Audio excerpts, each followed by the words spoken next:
I wanted to talk about dumb ideas. What's that about? Well, I kind of had the idea today. I was posting in the Create group, and we have some games we play in our Create group where we come up with product ideas. And my challenge is, can you come up with 6 product ideas in 10 minutes? And I love it when people take up the challenge and they join me in brainstorming product ideas. And I always do it myself. I always have a go at it myself as well, just to kind of prove that it can be done. And I kind of help out by providing word clouds with suggestions and prompts and ideas that you can use to brainstorm your products. And one thing I love doing is intersecting 2 random ideas. You take 2 random ideas and you put them together.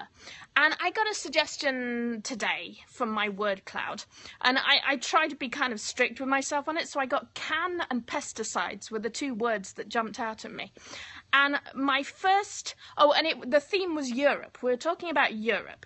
And the theme was Europe, and I looked at this, I had can and pesticides.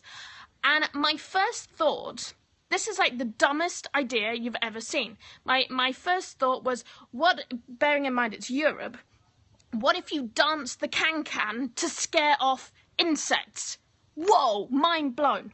So, okay, tell me if that's not the dumbest, stupidest idea you've ever heard, right? So I thought about this, and here's the thing. Usually when people come up with a stupid idea, a dumb idea, you throw away the dumb idea, right? You go, oh, that's stupid. That's a really dumb idea. Who would even come up with that? I'm not even going to tell anyone this because they'll laugh at me and they'll think I'm an idiot, right? But, okay. I went with it, and I thought about this a bit more, and I thought, okay, so the can's kind of dumb, but music's cool, right? Music's an interesting... I don't know why I'm doing right today. I never say right, but right is apparently my word of the day. So I went with can, and I thought, okay, so it's music, that works. Pesticides, let's think about that a little bit more generally. So what's a pesticide? Okay, it's something to deter things, to deter pests, to scare pests, or to put some... So I thought about alarms. So you could have like a musical alarm on a car or on your house. Okay, that starts to make a bit more sense. What about this? A fridge alarm. A fridge alarm that plays silly songs when you try and open the fridge. So, right, picture this. You're on a diet, right? And you keep going and looking in the fridge. But when you do, it plays a stupid song, goes do do do do do do do do do do, and you don't want to open the fridge because it plays the crazy song at you. But yet you could still open the fridge, but it kind of deters you. So once you get to there, you're actually at a marketable idea. A musical fridge alarm for people who are on a diet, or people like weight loss. Big niche. Lots of people searching for weight loss products, or searching for diet products or diet aids. Like, that's actually a saleable product, but it came from a really stupid idea. And the point is, you have to kind of go with the stupid idea. You have to go with the dumb idea to get to the smart. And I notice, I mean, so many people, they say, okay, I wish I was creative. I really wish I had great ideas. Ideas are like the easiest thing in the world. Just take any two concepts around you and put them together. Okay, engagement ring, lemons. Okay, make edible, like, rings. Okay, that's a stupid idea. But can you go somewhere with that? Yes, you end up, and that's how you end up with things like candy rings. That's how you could end up with like a novelty wedding idea or a novelty wedding ring. I don't know, people could get married on holiday, on vacation, and want sort of cool rings. Oh, there's Isaac driving in. Don't kill us all, Isaac. He's waving from behind the wheel. So hopefully you can still hear me. But yeah, that's kind of the secret to creativity.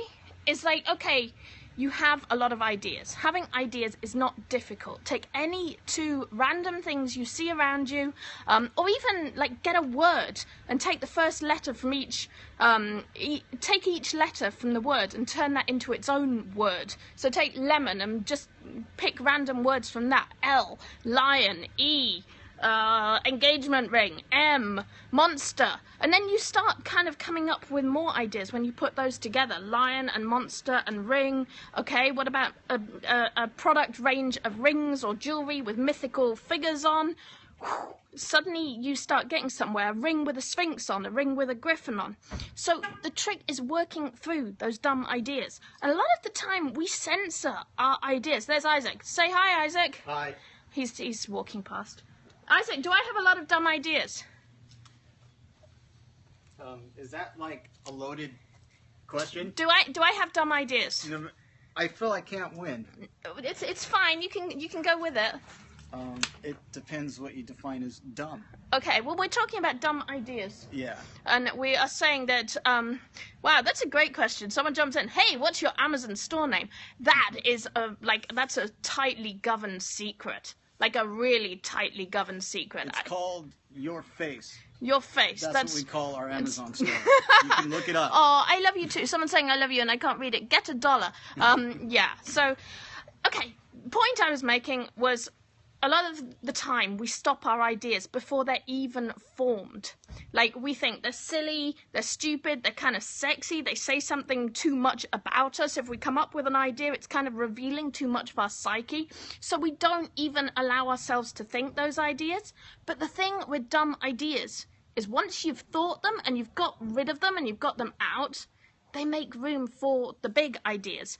And ideas don't just happen randomly or spontaneously. Sometimes they do, but most ideas kind of generate from think about all the trends. Oh, that's where you think about crickets, like those cricket lollipops. Right? That seems like a dumb idea. Who wants to eat bug lollipops?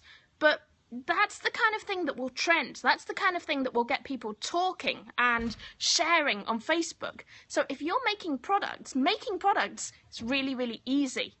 What you want is products that people will talk about. And what will people talk about? Things that are unusual, things that are out of the ordinary. And if we try and have smart ideas, like if I say to you now, have a smart idea, you're going to really struggle to have a smart idea. And what you will probably do is copy someone else because you'll be like, well, that must be a smart idea because it worked for that person. But thinking of a smart idea is really, really hard if you just sort of make yourself do that. So let yourself have dumb ideas. Let yourself have really, really stupid ideas. And then try and improve them, try and make them smarter.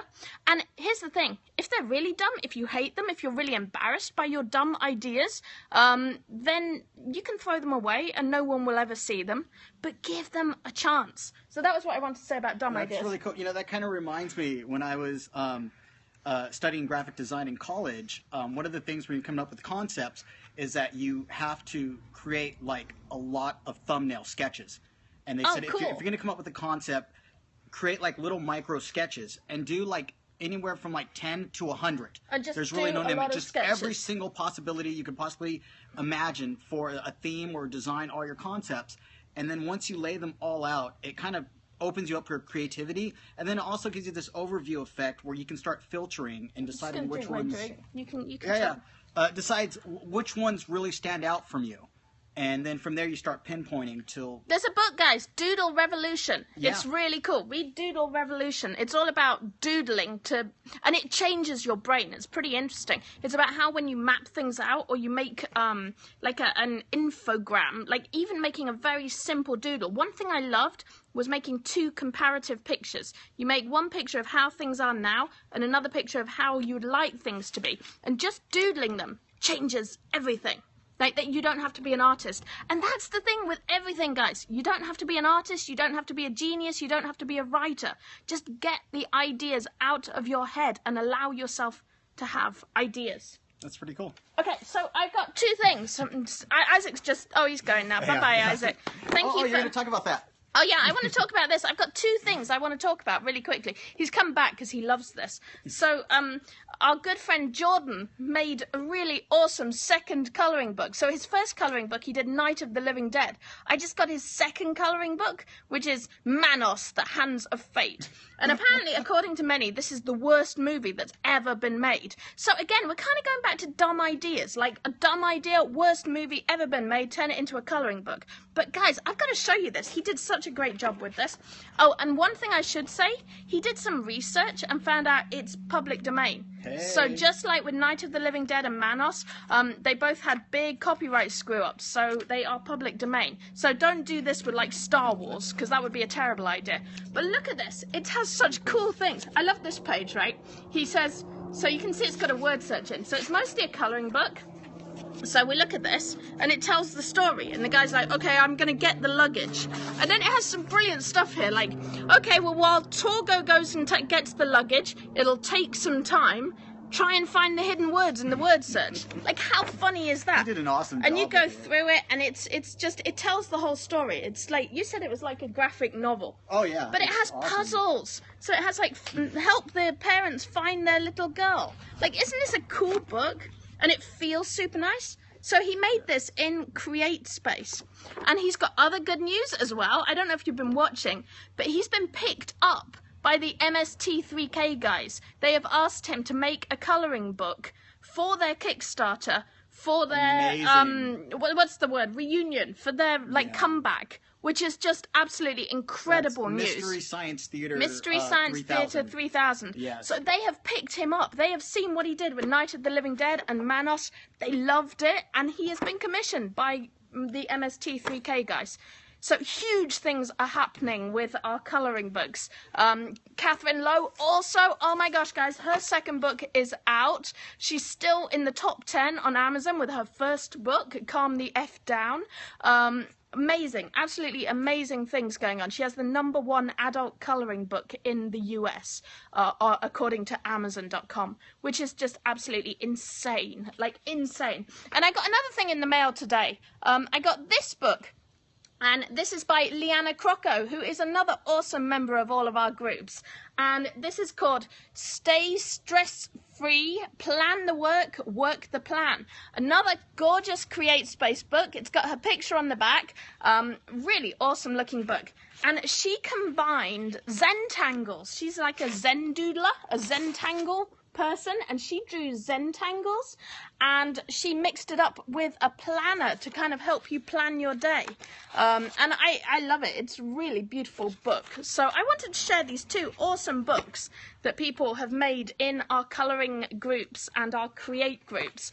So that's Leanna Crocco and Jordan Colton. Big congratulations to them.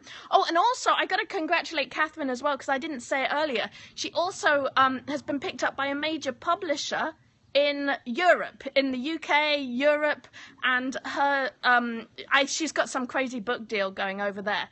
So that's 3 big successes today, coming out of our colouring books, coming out of our create groups. Really exciting, and a lot of people are planning their physical products at the moment. Create's been open a month, and people are really starting to get some progress going on their products. So I'm really excited. I just want to congratulate all those people and say, stick with it, guys. Keep having the amazing ideas. Keep having the awesome ideas you're having. Never be afraid of your ideas. Like, embrace the dumb. It's okay to embrace the dumb. I do it all the time. Sometimes a little too much, but it's okay. So have a great evening, guys. If you would like to find out about the groups, we have 2 free groups. We have my regular treasure hunting group on Facebook. That's Treasure Hunting with Katharyne. That's our big group. You can find me on Facebook as Katharyne Shelton. You can go to Katharyne.com and message me from there. You can send an email. And what I really recommend, go to blueskysweet.com, and that tells you all about our Create course and our Create tools. We have so many things. We have a sky palette that helps you come up with color schemes for your products. We have Skywords, which helps you pick great words to advertise your product on Amazon. We just have a whole bunch of things. So that's blueskysweet.com, blueskysweet.com, and come and check out Create. All right, guys, thanks so much for tuning in. I love you. Have a good afternoon. Bye.